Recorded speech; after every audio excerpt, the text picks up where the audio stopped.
সামান্য বচসা থেকে হাতাহাতি মদ্যপ যুবকদের হাতে মার খেতে হলো গারুলিয়া পুরসভার 12 নম্বর ওয়ার্ডের তৃণমূল কাউন্সিলর পঙ্কজ দাসকে। প্রতিদিনের মতন সোমবার রাত্রে নিজের দলীয় কার্যালয় থেকে অটো করে বাড়ি যাচ্ছিল তৃণমূল কাউন্সিলর পঙ্কজ দাস। গারুলিয়ার সোদলাপুকুর রোড এলাকায় আচমকা পেছন থেকে একটা বাইকে চেপে তিনজন এসে সজোরে ধাক্কা মারে অটোটিকে। মদ্যপ তিন যুবক আচমকা মারধর শুরু করে অটো চালককে। ঘটনার প্রতিবাদ করেন কাউন্সিলর। অভিযোগ তারপর আরও বেশ কয়েকজন ঘটনাস্থলে পৌঁছে চড়াই হয় খোদ কাউন্সিলরের ওপর। এলোপাতারি মারধরে আক্রান্ত কাউন্সিলর পঙ্কজবাবু পুরো বিষয়টি জানিয়ে ঘটনাস্থল থেকে নোয়াপাড়া থানায় খবর দেয়। পুলিশ ঘটনাস্থলে পৌঁছে তিন যুবককে আটক করেছে। সামান্য বচসা থেকে হাতাহাতি মারধরের ঘটনায় হতবাক হয়ে পড়েছেন তৃণমূল কাউন্সিলর।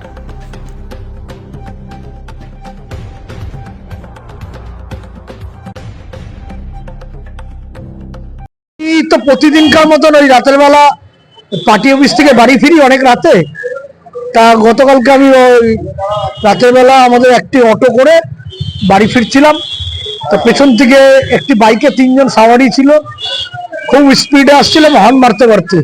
আমার হট করে আমার ডাউট হলো যে একটা দুর্ঘটনা ঘটাতে পারে। আমি অটোওয়ালাকে বললাম যে ভাই একটু সাইড দিয়ে ওদেরকে যাওয়ার জায়গা দে।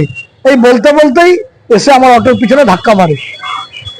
ধাক্কা মারার পর ওরাও পড়ে যায় ছিটকে, আমাদেরও অটো পাল্টি খেতে খেতে বেঁচে যায়। আমার কাঁধে চোট লাগে। তারপরে নেমে গিয়ে আমরাই ওদেরকে তুলি। তোলার পর ওরা উঠেই অটোওয়ালাকে মারতে শুরু করে দেয়।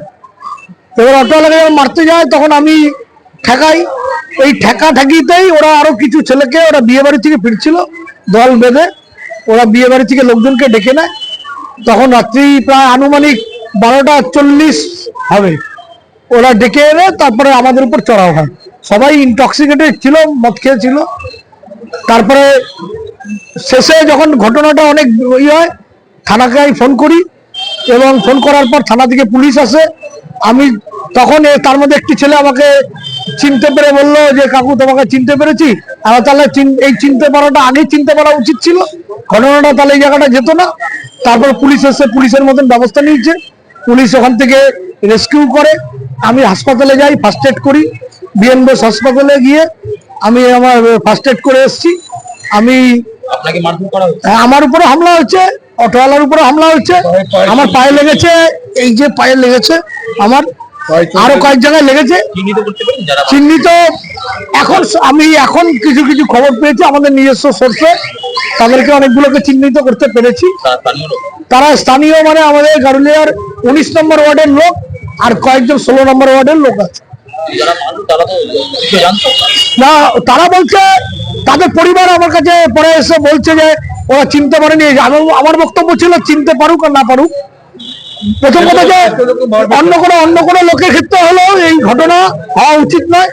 আজকে আমার জায়গায় যদি অন্য কোনো লোক হতো তাহলে তাকে কি মারতো বা তার উপর হামলা হতো? আমার বক্তব্য ছিল নিজেরাই অ্যাক্সিডেন্ট করলো, নিজেরাই ছিল মদ্যপ অবস্থায়, তারপর তারাই আবার চড়াও হলো না।